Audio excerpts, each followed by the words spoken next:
یا ایھا النبی حسبک اللہ ومن اتبعک من المؤمنین۔ یہ سورہ انفال کی آیہ مبارکہ ہے جس کے اندر اللہ رب العالمین نے فرمایا، اے میرے محبوب، اللہ آپ کے لیے کافی ہے، اور مسلمانوں میں سے، مومنوں میں سے وہ کہ جنہوں نے آپ کی پیروی کی، ان کی غلامی آپ کے لیے کافی ہے۔ مفسرین نے لکھا کہ یہ حضرت فاروق اعظم رضی اللہ تعالی عنہ کے ایمان لانے پر آیہ کریمہ نازل ہوئی۔ نبی علیہ الصلوۃ والسلام نے اللہ رب العالمین سے دعا مانگی، یا اللہ ایک عمر دے دے، اسلام کا کام ہو جائے گا۔ اللہم اعز الاسلام بعمر ابن الخطاب۔ قیامت تک کوئی بھونکتا رہے، کسی کے بھونکنے سے کیا ہوگا؟ قیامت تک کوئی پیشاب میں منہ مارتا رہے، اسے ہمیں کیا غرض ہے؟ کہ جب رسول اللہ نے اللہ سے دعا مانگی، یا اللہ عمر کے ذریعے اسلام کو عزت دے دے۔ ما فشاند نور وساگ آؤ آؤ کند، ہر کسے بر خلقت خود می دند۔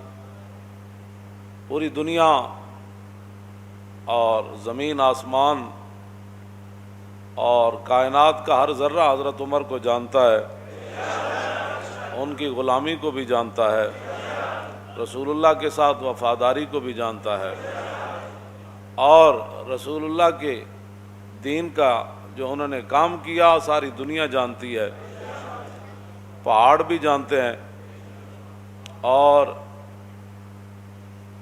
جو حیوان ہے وہ بھی جانتے ہیں۔ جب فاروق اعظم رضی اللہ تعالیٰ عنہ کو لولو نے دو دھاری خنجر جو ہے زہر سے بجھا ہوا، زہر آلود، حضرت عمر پر دوران نماز، آپ نے اللہ اکبر فرمایا یا نہیں؟ صحابہ اس بارے میں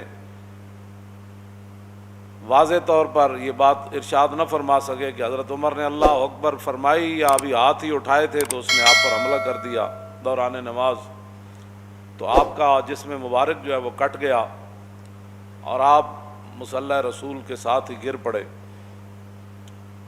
تو بعد میں صحابہ پھر ایک حکیم کے پاس گئے، آپ کے علاج کے لیے دور دراز اسے لینے کے لیے گئے کہ بھئی آپ آئیں حضرت عمر کا علاج کریں۔ جب وہ حکیم صاحب صحابہ کے ساتھ آ رہے تھے تو راستے میں کہنے لگے، میں واپس جا رہا ہوں، حضرت عمر کا تو وصال ہو گیا ہے۔ وہ کہنے لگے، آپ کو کیسے پتہ؟ آپ نے فرمایا، یہ جو بکری ہے نا دیکھ رہے ہیں، یہ جو فصل کھا رہی ہے یہ اس مالک کی نہیں ہے، یہ کسی اور کی بکری ہے جو غیر کا فصل کھا رہی ہے، اور جب تک حضرت عمر زندہ تھے تو بکریاں بھی غیر کا فصل نہیں کھایا کرتی۔ یہ اس بات کی دلیل ہے کہ حضرت عمر دنیا سے تشریف لے گئے۔ تو جو لوگ بے نماز ہیں، اور بے نماز بھی اس طرح ہیں کہ وہ جماعت کو کوئی اہمیت نہیں دیتے، کوئی شرعی مجبوری ہو تو وہ تو ہے، میں سب کے ساتھ یہ میں خطاب کر رہا ہوں، پوری امت کے ساتھ، کہ فاروق اعظم رضی اللہ تعالیٰ عنہ شدید زخمی ہو کر گر پڑے، اور لولو کو پکڑتے ہوئے مجوسی کو، اور بھی صحابہ شہید ہو گئے۔ پھر ایک صحابی نے اس کے اوپر کمبل ڈالا، اس نے پھر اپنی گردن کاٹ دی تاکہ یہ راز ہی رہے کہ حضرت عمر کے شہادت کے لیے کہاں سے سازش چلی۔ تو بات جو میں کرنے لگا ہوں بہت بڑی بات ہے، اگر کسی کو سمجھ آ جائے کہ فاروق اعظم رضی اللہ تعالیٰ عنہ کو اگر بر وقت صحابہ اٹھا کر گھر لاتے، بر وقت علاج معالجہ ہوتا، تو یہ تو اللہ کی تقدیر ہے، اس کی میں بات نہیں کر رہا، لیکن جو بظاہر اسباب ہیں، بر وقت حضرت عمر کا علاج ہو جاتا تو ممکن ہے حضرت عمر بچ جاتے یا کچھ دن اور امت کو فائدہ ہو جاتا، لیکن حضرت عمر وہاں، آپ کا پیٹ مبارک کٹا ہوا ہے، خون بہہ رہا ہے، اور جماعت بالکل تیار ہے، تو نہ مسجد میں افراتفری مچی، نہ کسی نے جماعت کو چھوڑا، اور دو صحابہ کی لاشیں بھی پڑی ہیں وہاں، شہید ہو گئے، لیکن حضرت عمر نے عبد الرحمن بن عوف صحابی رسول کو فرمایا کہ آپ کھڑے ہو جائیں، مجھے یہیں زخمی رہنے دیں، آپ نماز باجماعت پڑھائیں۔ بس اگر کسی کو سمجھ آ جائے تو بہت بڑی بات ہے۔ اتنا بڑا نقصان ہو رہا تھا، لیکن حضرت عمر نے فرمایا نہیں، جو رسول اللہ راہ دے کر گئے نا، نماز پڑھائیں آپ۔ حضرت عمر ساتھ خون بہہ رہا ہے اور صحابہ کی لاشیں بھی پڑی ہوئی ہیں، لیکن جماعت نہیں چھوڑی گئی۔ اور آج مسلمان ہر چیز چھوڑ کر جو ہے وہ چاہتے ہیں کہ مسلمانوں کو عزت ملے، ایسے نہیں ہوگا، ایسے نہیں ہوگا۔ انہی راستوں پر چلیں گے تو عزت بنے گی۔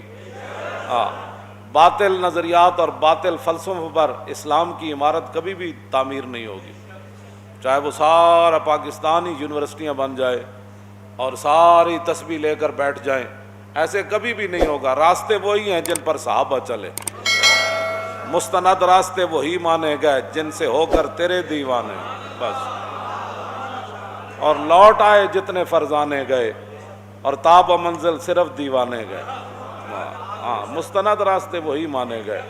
کوئی لاکھوں قیامت تک بڑھ بڑھ کرتا رہے اور لاکھوں نئے نئے نظریات نکالتا رہے، نظریات وہی ہیں، راستے وہی ہیں جن پر صحابہ چلے، اور چل کر پوری دنیا کو بتایا کہ کی محمد سے وفا تو نے تو ہم تیرے ہیں، یہ جہاں چیز ہے کیا لوح و قلم تیرے ہیں۔ اب تو مسجدوں میں جمعہ پڑھنے کے لیے بھی لوگوں کو پریشانی ہوتی ہے کہ مسجد وزیر خان میں لبیک والے جمعہ پڑھنے نہ جائیں۔ گلائے جفائے وفا نما حرم کو جو اہل حرم سے ہے، کسی بت کدے میں بیان کروں تو صنم بھی کہہ دے ہری ہری۔ اور میں کیا جڑے پہلے تمبو تھے لگتے سن وہ بھی نہیں، آرڈر ہویا بھئی یہ تمبو بھی نہیں لانے، کیونکہ مسلمانوں نے یہاں آج اپنا شوکت اسلام کا اظہار کرنا ہے۔ ہاں جی، اقبال کہندا شکوہ عید کا منکر نہیں ہوں میں، مگر قبول ہیں فقط مرد حر کی تکبیریں۔ اقبال کہندا میں عید اجتماع دا میں منکر نہیں، لیکن اللہ اکبر بھی جنیاں دی قبول ہوندی۔ ہاں جی، جڑا اقبال مڑ مڑ کہندا اے حلقہ درویشاں او وہ مرد خدا کیسا، او حلقہ درویشاں او وہ مرد خدا کیسا، او جس کے گریباں میں ہنگامہ رستا خیز، جو ذکر کی گرمی سے شمع کی طرح روشن۔ اقبال کلندر لاہوری ایویں نہیں گل کی تھی۔ دسو یہ ٹرمپ نو بھی اگر گل پتہ لگے نا کہ مسلمان جمعہ پڑھن جا رہے سن تے سرکاری سطح تے جڑے تمبو لگتے سن وہ بھی روک دیتے گئے، تے ٹرمپ کہے گا اسی بھی اسلام دے اتنے دشمن کوئی نہ، اسی تانوں اپنے چرچ دیتے نمازاں پڑھن واسطے اور تسی اپنی مسجداں وچ نمازاں پڑھن تو روک دیو۔ اوتھے کوئی جناب کوئی ہنگامے تے نہیں سن ہو رہا ہے، نہ کوئی تے بات ہو رہی سی۔